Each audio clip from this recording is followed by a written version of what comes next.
Trending nga to sa usapan ngayon sa social media ang pag-propose ni Ray Parks kay Zainab Harake.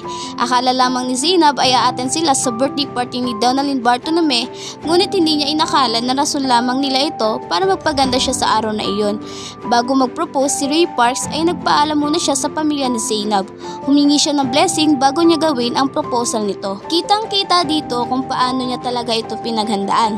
Mula sa engranding setup hanggang sa napakamahal na diamond ring na nagkakahalaga ng $32,660 or almost 2 million pesos. Tuwang-tuwa ang pamilya ni Zainab, lalo na ang dalawang anak nito na sina Lucas at Bia, dahil matagal na daw nila hinihintay ito at dream daw nilang dalawa na maikasal na ang kanilang mommy at daddy Ray.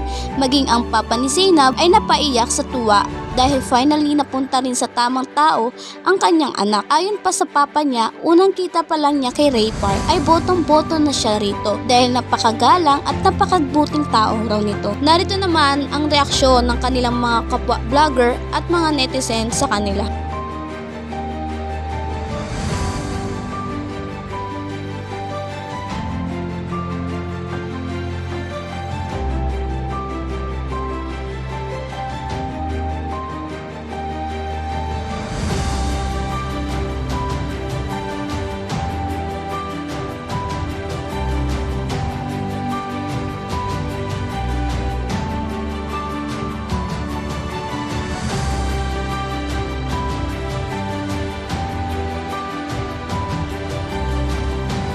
At kung bago ka naman sa aking YouTube channel, huwag mong kakalimutan mag-like, mag-subscribe at hit na rin ang notification bell para updated ka sa aking mga bagong video.